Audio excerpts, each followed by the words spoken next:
faire. Aujourd'hui, j'aimerais vous lire un verset qui nous dit long sur qui était l'apôtre Paul. L'apôtre Paul était un homme remarquable. Il était un homme qui, a écrit des choses qu'il ressentait, plus profond de lui. Il n'y a rien d'impersonnel dans ses lettres. Et il a une phrase que j'aimerais vous lire aujourd'hui, qui dit long sur l'homme qu'il était. Et il dit ceci dans 1 Corinthiens 9, verset 16. 1 Corinthiens 9, verset 16. Si j'annonce l'évangile, ce n'est pas pour moi un sujet de gloire, car la nécessité m'en est imposée, et malheur à moi si je n'annonce pas l'évangile. C'est quand même étonnant. Malheur à moi, il dit, si je n'annonce pas l'évangile. Alors, c'est vrai que le personnage central de la foi chrétienne, c'est Jésus. Mais les historiens disent que le fondateur du christianisme, en fait, c'est l'apôtre Paul. Pourquoi? Parce que c'est l'apôtre Paul qui a pris le message et qui a donné de la structure à tous ceux qui voulaient vivre ce message. C'est l'apôtre Paul qui a implanté de nombreuses églises dans tout le bassin méditerranéen, bien sûr, sur une période de 30 ans. C'est lui qui a défini la doctrine de la grâce. Et parce que Paul a enseigné le salut par la grâce, ça voulait dire que le christianisme ne pourrait jamais être une autre branche du judaïsme. C'était fondamentalement une autre approche à Dieu que le judaïsme. Et ça, c'est venu de l'apôtre Paul. L'apôtre Paul a établi les règles de fonctionnement de l'Église qui s'appliquent encore aujourd'hui, 2000 ans plus tard. C'est ces règles qu'il a imposées aux Églises qui nous guident. Et puis, l'apôtre Paul a suscité de nombreux ministères dans le Nouveau Testament et les a libérés. Alors, à tout égard, l'apôtre Paul a une vie, un ministère très productif, remarquable. Il était apôtre, il était enseignant, il était prophète, il était pasteur de pasteurs, il était évangéliste, toute la gamme était là. Alors comment expliquer cette réussite? Comment expliquer ça? On peut dire, bon, c'était un appel de Dieu, c'est vrai. On pourrait dire qu'il a reçu une visitation de Jésus, tout à fait particulière, ça aussi c'est vrai. Mais, humainement parlant, est-ce qu'il n'y a pas une chose quand même qui lui a permis de tout traverser? De traverser toute l'opposition qu'il a vécue, de toute la difficulté, de toute l'adversité qu'il a subie, sur tant d'années, pour arriver à cette fabuleuse réussite. Eh bien, j'aimerais vous proposer qu'il y avait quelque chose en lui qui lui a permis de tout traverser pour avoir une vie pour Dieu productive. Et ce mot, c'est le mot focus. Maintenant, le mot focus est seulement en ce moment en train de rentrer dans la langue française. Les vieux dictionnaires, vous n'allez pas le trouver. Focaliser, oui, mais le mot focus, non. Et pourtant, le mot focus est extrêmement important. Peut-être la meilleure façon d'expliquer avoir le bon focus, c'est quand vous voulez prendre une belle photo et le sujet de votre photo est au centre. Une fois que vous l'avez fixé, eh bien là, vous réglez l'appareil pour que l'image soit vraiment nette. Vous me suivez? Pour que l'image soit nette. Ça, c'est le bon focus. Et quand c'est le bon focus, quand l'image est nette, c'est là où tu prends la photo. Tu ne la prends pas avant et tu n'en prends pas après. Tu la prends juste au bon moment pour que la photo, le sujet de la photo, puisse être mis en valeur. Maintenant, ça, c'est le mot focus. Ça veut dire qu'on peut voir quelque chose, on peut regarder quelque chose, mais on doit le voir dans toute sa netteté. Moi, je suis né sans lunettes, heureusement. Et je suis né avec des bons yeux. Mais à un certain moment de ma vie, il y a quelques années, j'ai commencé à remarquer que je devais tenir la Bible de plus en plus loin pour la lire. Au point où je suis arrivé là, et j'avais plus d'extension possible. Et je voyais ma Bible, mais je ne pouvais plus la lire. Je perdais focus. Je n'étais plus net. J'avais besoin de quelque chose pour m'aider à retrouver le bon focus. Maintenant, c'est ce mot-là, peut-être qu'on pourrait utiliser le mot zoomer sur quelque chose, qui a marqué la vie de l'apôtre Paul. Il n'a jamais perdu de vue avec netteté l'essentiel. Et parce qu'il avait le bon focus, il ne s'est jamais détourné ni à gauche ni à droite, il ne s'est jamais perdu dans des choses secondaires ou périphériques. Et comment imaginez-vous l'apôtre Paul qui écrivait ses courriers, ses épîtres? Est-ce que vous imaginez l'apôtre Paul allongé sur une chaise longue avec une tasse de café, avec un dictaphone, en train de dire « Bon, chers amis à Éphèse, j'ai des choses à vous dire ». Non, on ne peut pas imaginer comme ça. Moi, je ne l'imagine pas du tout comme ça non plus. Paul était quelqu'un d'intense. Ce qu'il écrivait, il ne l'écrivait pas lui-même. Il avait un scribe qui était assis à un bureau. Et Paul dictait ses lettres et le scribe devait écrire ce que Paul dictait. Et ça permettait à Paul de recevoir révélation, d'être un peu perdu dans ses pensées, d'être perdu dans une espèce de ressentir ce que le Saint-Esprit lui disait, de recevoir une révélation. Il ne faut pas lire les épîtres comme un roman. Il faut les lire comme une pièce de théâtre. Comme quelque chose qui est vivant, le scribe qui est à son bureau, Paul debout, en train de marcher, en train de prier, en train de dire, en train de et puis il va toutes sortes d'expressions très fortes qui sortent, telles que il se parle à lui-même. Il dit, est-ce que j'ai honte de l'évangile, moi? Ben non, j'ai pas honte de l'évangile. C'est la puissance de Dieu pour le salut de quiconque croit. Écris ça. Oui, chef. Répète un peu encore. Je n'ai pas honte de l'évangile. C'est la puissance du salut pour quiconque croit. Et puis il dit des choses. J'éprouve une grande tristesse. Et j'ai dans le cœur un grand chagrin continuel, car je voudrais moi-même être anathème et séparé de Christ pour mes frères, mes parents selon la chair. Il dit, tu veux que j'écris ça? Écris ça. D'accord. J'éprouve une grande tristesse et j'ai dans le cœur. Et malheur à moi si j'annonce pas l'évangile. Malheur à moi. Oui. Malheur à moi. Je fais tout à cause de l'évangile, afin d'y avoir part. Le bon focus. Jamais perdu de vue. Quand tu as le bon focus, en ce début d'année, tout le reste trouvera sa bonne place. Le bon focus dans la vie d'un chrétien va produire 3 choses. La première chose que ça va produire, c'est la clarté, la lucidité. Le focus touche aux yeux. C'est la vision, c'est ce que tu vois. Jésus a dit ceci dans Matthieu 6, 22. Si ton œil est en bon état, tout ton corps sera éclairé. Si ton œil est en bon état, tout ton corps sera éclairé.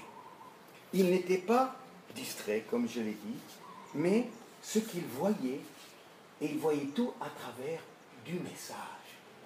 Le message qu'il avait reçu et qui lui avait été confié. Quand un jeune homme devient papa pour la première fois, dans les mois qui précèdent la naissance, normalement les papas, si les mamans traversent des choses elles, eh bien, les papas aussi peuvent vivre des moments d'incertitude, des moments de doute, des moments même de crainte, pas trop savoir est-ce que je vais être un bon papa, j'ai pas vraiment eu un bon papa qui m'a montré l'exemple, je sais pas comment faire, est-ce que j'ai vraiment envie d'être papa, tout ça. Et donc c'est assez compliqué. Par contre, une fois que bébé est là, la vie c'est beaucoup plus simple. Parce que le bébé est dans les bras. Et quand il sent mauvais, le bébé il regarde papa et il dit « Papa, à toi de jouer !» Et là, on se pose plus de questions. Tu vois, on se dit plus, mais est-ce que j'ai eu un bon papa, un bon exemple, est-ce que je sais faire, est-ce que j'ai eu suffisamment de lire? Non, t'as un bébé qui sent mauvais, tu changes sa couche. La vie est plus claire. Tu vois. Quand les choses sont là, simples, eh bien tu te poses plus de questions. Et donc, c'est l'importance de focus. Parce que quand tu as le bon focus, ça règle beaucoup d'autres questions chez les chrétiens. Un boulanger, est-ce qu'il se lève le matin de bonne heure pour dire « Est-ce qu'aujourd'hui je vais faire des saucisses ?» Peut-être. Mais est-ce qu'il va se poser ces questions? Il ne va pas se poser la question. Pourquoi? Parce que des boulangers ne font pas de saucisses, ils font du pain. Quand tu as bon focus, ça règle beaucoup de questions que tu te poses. Je connais de nombreux chrétiens qui ont fait des années de leur vie en se tourmentant avec la question « Seigneur, quelle est la volonté de Dieu pour ma vie? Qu'est-ce ta volonté de Dieu ?» J'ai dit « Mais tu as perdu combien d'années en te posant cette question ?» Ah, ben il ne m'a jamais répondu. Eh bien, c'est parce que tu ne comprends pas ce qu'est un chrétien et ce que fait un chrétien.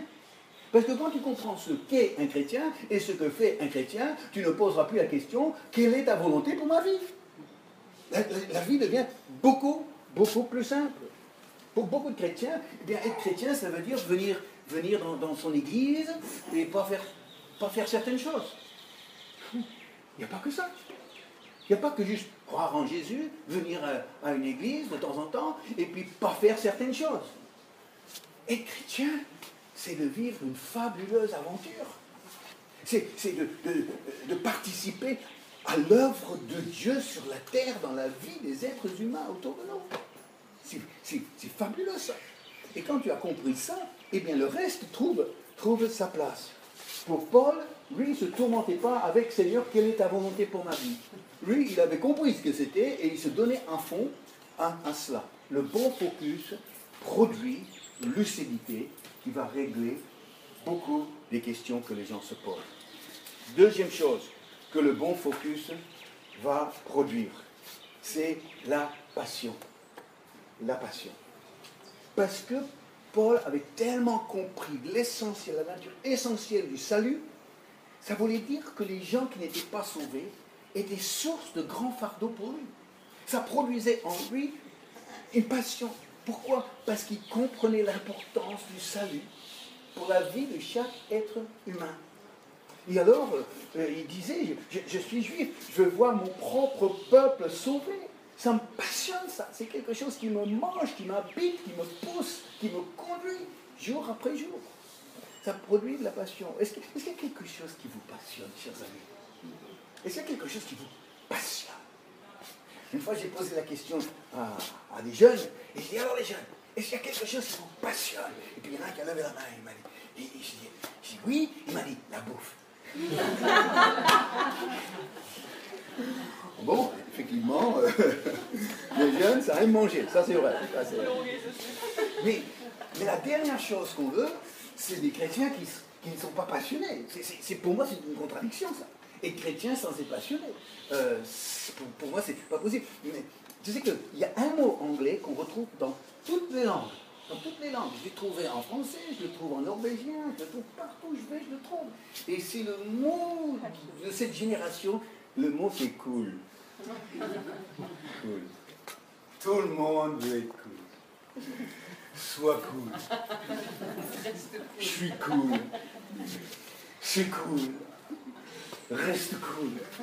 Je suis un chrétien cool. C'est ça cool, hein? C'est ça. Écoute, cool, oui. Il J'ai même vu dans une réunion en Australie une fois, il y a un jeune qui se levait pour conduire la louange, il avait un t-shirt, et sur son t-shirt, il avait mis « Too cool for school », qui veut dire « trop cool pour aller à l'école », tu vois. « Too cool for school ». Ça veut dire qu'il n'a plus rien à apprendre. Ouais, il est en train de dire à tout le monde, moi j'ai tout compris. Il n'a plus rien à apprendre. Tu vois. Alors j'espère que vous n'êtes pas trop cool, vous n'êtes pas des chrétiens cool. Moi je préfère qu'on ait des chrétiens hot. Quand j'ai dit ça en Norvège, il y a un pasteur qui m'a pris à part, il dit, il ne faut pas dire ça en Norvège, ça veut dire sexy. D'accord, ok. Mais ça veut dire brûlant, ça veut dire bouillant, ça veut dire embrasé, ça veut dire flamme. Il y a le feu, il y a la motivation, il y a la passion qui est là. Greenpeace, vous avez entendu parler de Greenpeace. Eh bien, eux, ils sont hot. Eux, ils sont brûlants. Eux, à leurs propres frais, ils vont dans les eaux glaciales de l'Antarctique pour embêter les Japonais qui tuent les baleines. Alors, ils prennent des risques énormes à leurs frais pour des baleines. Pourquoi? Parce qu'ils sont hot. Ils sont bouillants, ils sont motivés. Il y a de la passion pour les baleines, voilà. Et Paul, lui, eh bien, il était bouillant aussi, il était brûlant. Et quand il arrivait dans les réunions de prière, eh bien, la température de la réunion de prière montait comme ça en flèche. Et puis le niveau de confort de la réunion de prière faisait comme ça. Pourquoi? Parce qu'il arrivait pas avec, tu vois, qu'est-ce qu'on fait? Qu'est-ce qu'ils font là? Ils dorment? Non, ils prient. Paul, il priait pas comme ça. Paul se levait, et puis il priait, il intercédait, et il vidait son cœur, et toute cette passion, tout cet amour, toute cette intensité montait vers le ciel. Alors, tout le monde se réveillait, et puis Paul dit Amen, Amen, Amen, Amen. On verra. Ah, des réunions glaciales. Ah non, merci. Non, merci. Ah non, c'est froid. C'est froid. Non, il faut que ça se chauffe. Il faut qu'il y ait du feu. Qu'il y ait de la passion. Et c'est pour ça que moi j'ai du mal quand on est avec des chrétiens et puis tu sens que si il dit tu sais dimanche, alors dimanche comment ça s'est passé dimanche? Oh ben écoute, c'était un peu décevant. Ah bon? C'était un peu décevant? Qu'est-ce qui s'est passé? Ah ben écoute, on a oublié les chips pour l'apéritif. Ah oui, c'était un peu décevant parce que on n'a pas allumé les ventilateurs et on a fait un peu chaud. Bon, mais Dieu, qu'est-ce qu'il a fait? Ah bah non. Moi, je supporte ça, moi.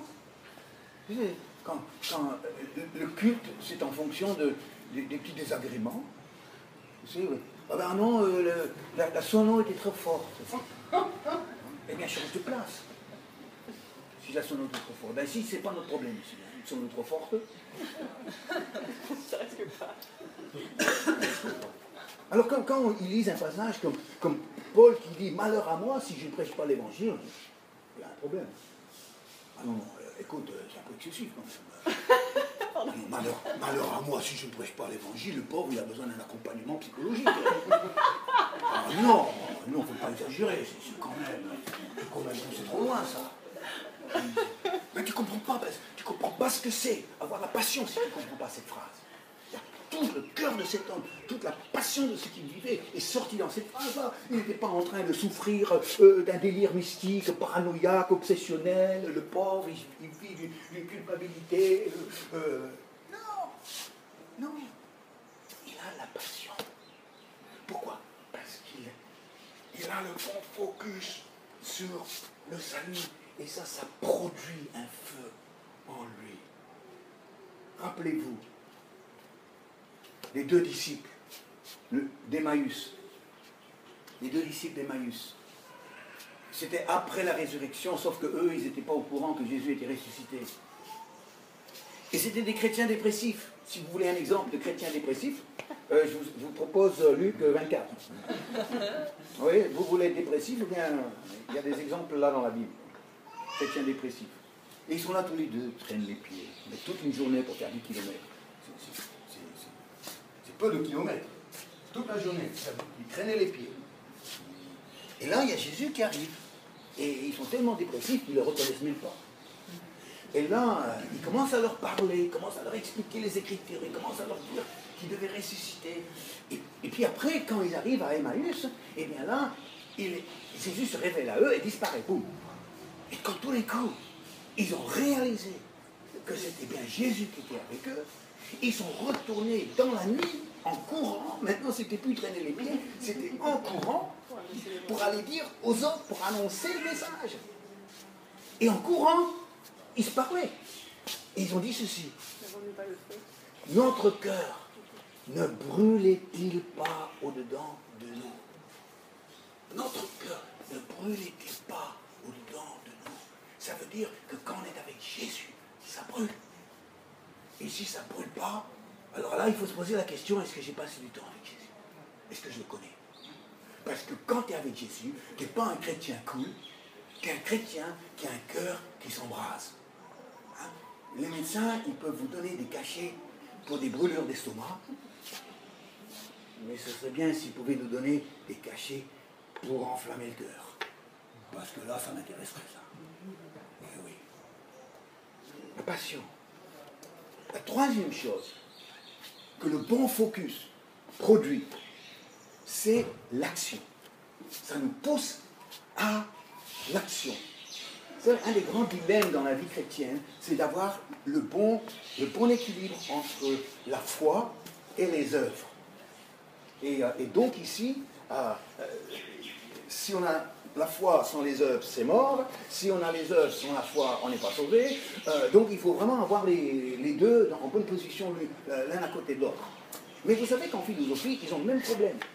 Et le problème, c'est l'équilibre entre être et faire. F-A-I-R-E. Faire et être. Alors, j'en ai parlé, j'en ai touché 2 mots la semaine dernière pour ceux qui étaient là.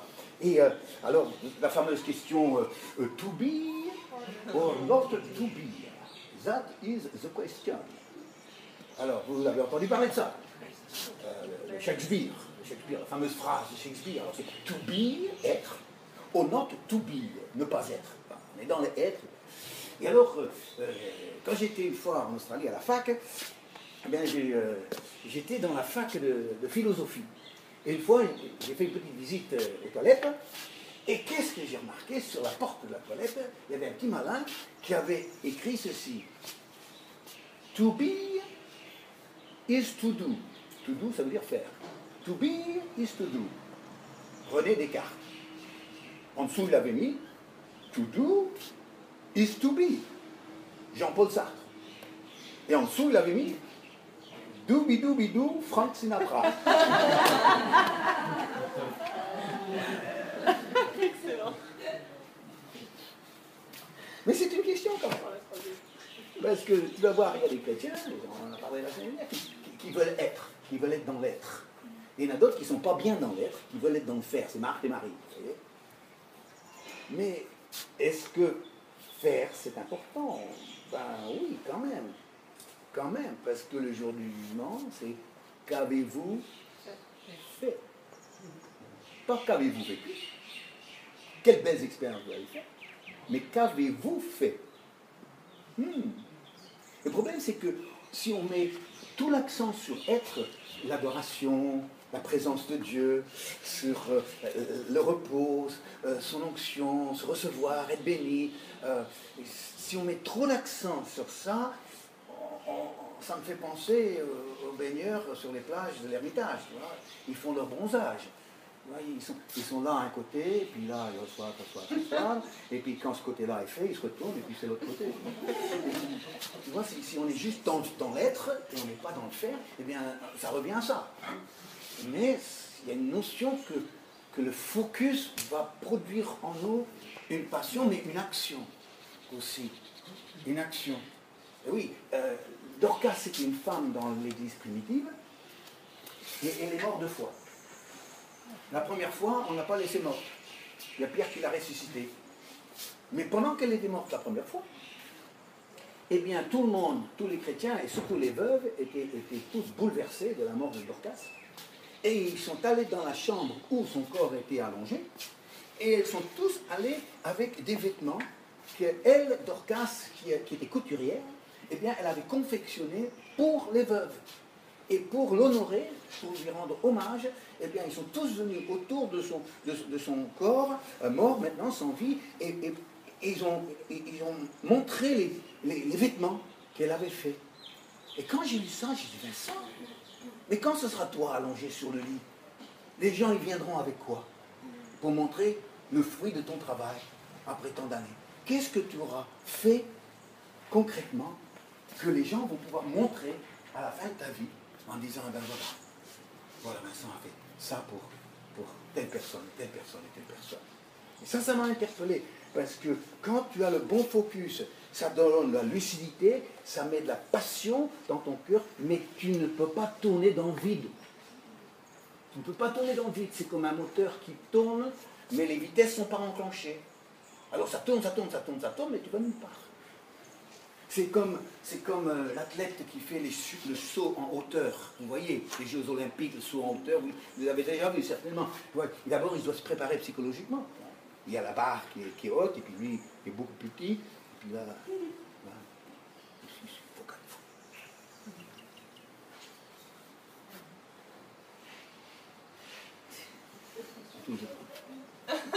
ça va durer combien de temps, ça? Mais saute! T'es venu pour sauter, saute! Ah, attends, je me prépare. Il y a des gens qui se préparent pour ne jamais rien faire. C'est étonnant. C'est des étudiants professionnels, tu vois.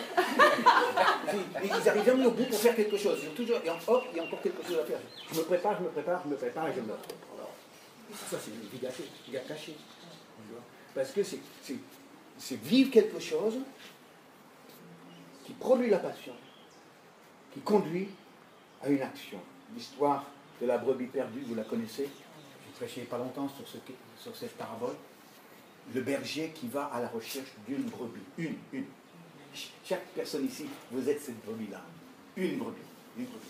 Et il est dit dans le texte, et c'est Jésus qui raconte et qui parle de Dieu, et il dit, lequel d'entre vous, donc il parle de nous aussi, s'il a 100 brebis et qu'il en perd une, ne laisse pas les 99 autres dans le désert pour aller à la recherche de celle qui est perdue. Focaliser, brebis perdue, passion, action, à la recherche. Alors, finalement, la question c'est qu'est-ce qu'on recherche? Parce que ce qu'on recherche véritablement sera le reflet de ce qu'on voit et ce qu'on comprend.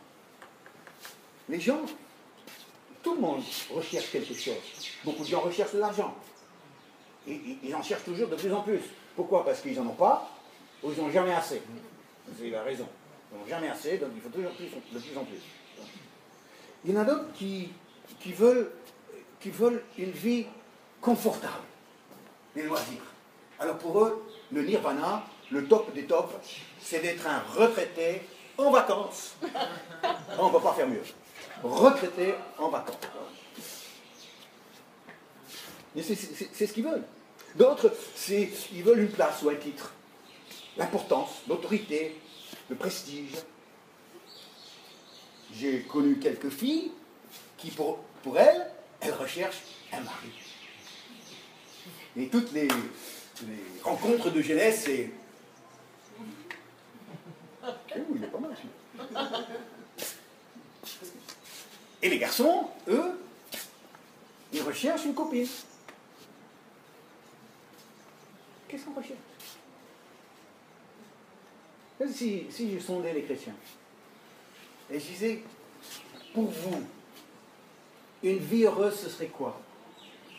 Une vie heureuse, ce serait quoi pour vous? Je suis convaincu que la grande majorité des chrétiens me répondraient avoir une famille heureuse.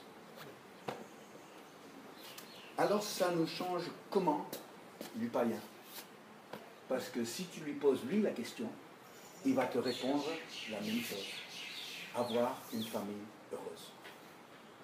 Donc là, on a quand même besoin de dire question et focus. Sur quoi focalisons-nous? Alors, rappelons-nous, pour ceux qui étaient là, le mot pour l'apôtre Paul, c'était accomplir. Ça, c'était le mot qui définit son action dans la vie. Je veux accomplir le plan de Dieu pour ma vie, la mission qui m'a été communiquée. Et parce que c'était ça qui le poussait, qui le conduisait, eh bien, sur 30 ans, il a changé le monde entier. Incroyable. Il y a quelques années, Denise et moi, on était en visite dans sa famille, une famille qui n'est pas chrétienne. Et donc c'était à la période de Noël. On venait de fêter Noël, c'était, je crois, un vendredi, un jeudi peut-être.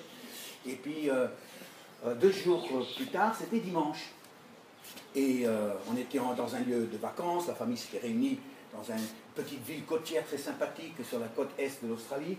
Et donc, après Noël, c'était dimanche, on a dit, bon, ben nous, on va chercher un culte. Il n'y avait pas beaucoup de choix. On a trouvé une petite église baptiste. Et donc, on a assisté au culte, on a repéré l'heure du culte, et on est arrivé. Et donc, le pasteur de l'église nous a accueillis. Je ne vais pas trop raconter qui on était, ce qu'on faisait. On a juste assisté. Et il était là, mais ce n'était pas lui qui animait le culte. En fait, il y avait tout un groupe de jeunes qui étaient venus d'une mission chrétienne. Ils avaient tous le même t-shirt. Ils étaient venus dans cette ville pour faire de l'évangélisation et auprès des vacanciers et auprès des habitants, des résidents de la ville. Ils sont venus comme ça en mission. Et c'est eux qui animaient ce culte ce jour-là. Et alors, ce jour-là, eh bien, on a chanté, on a prié, il y en a un qui a prêché. À la fin du culte, eh bien, on a bu le café avec des gâteaux, et puis on est rentré à la maison. On est rentré à la maison, c'était tout près de midi, et puis on s'est mis à table. Alors, si à la Réunion on aime manger les bonnes choses à Noël, eh bien on sait faire ça aussi en Australie. Et puis alors, on était tout contents, on avait encore le jambon fumé, on avait encore les fruits de mer, toutes les bonnes choses. Et alors, on se mettait à table pour déguster ce bon repas d'après Noël. Quand on écoute, on sonne à la porte. Un des frères de Denise se lève, va ouvrir la porte, et qui je vois? Un des jeunes du culte le matin, 2 des jeunes avec leur t-shirt, qui étaient en train de frapper à toutes les portes de la ville pour inviter les jeunes à un film sur Jésus qu'ils allaient montrer ce soir même dans une salle. Et quand j'ai vu ça, j'ai flashé sur le culte et j'ai dit, oh, en fait, pendant ce culte, il y avait 2 catégories de personnes. Il y avait ceux qui avaient le t-shirt et ceux qui n'avaient pas le t-shirt. Nous avons tous chanté les mêmes chants, nous avons tous prié les mêmes prières, nous avons tous entendu le même sermon, nous avons tous bu le même café et mangé les mêmes gâteaux, sauf qu'une partie de l'auditoire était là en train de penser au repas de déjeuner qui nous attendait, le jambon fumé et les fruits de mer, tandis que les autres étaient là en pensant combien de jeunes on va attirer à la soirée film ce soir. Et quand j'ai réalisé ça, j'ai dit, je me demande où est-ce que je peux aller acheter un t-shirt comme ça. Parce que moi je veux être avec ces gens. Moi je veux être un chrétien qui porte des t-shirts. Et pas un chrétien qui est là et qui effectivement, il assiste, c'est vrai, et à la fin, eh bien, ils se font dans la vie normale et on ne le retrouve plus. Aujourd'hui, Paul n'était pas quelqu'un qui pouvait disparaître comme ça. C'était quelqu'un qui, eh bien, ayant eu cette rencontre avec Jésus, ayant entendu l'appel que Jésus avait pour lui, eh bien, s'est levé et avec toute la force de la foi qu'il avait en lui et toute la force de sa personnalité, eh bien, il s'est mis au travail. Et aujourd'hui, eh bien, le reste, vous l'avez là. Alors, nous avons devant nous une année nouvelle.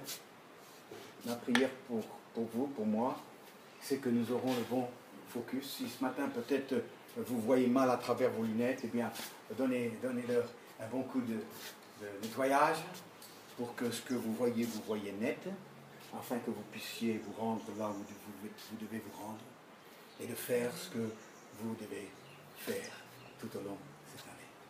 Que vous soyez lucide, que vous soyez passionné, que vous soyez dans l'action pour avoir une vie productive pour le Seigneur Jésus.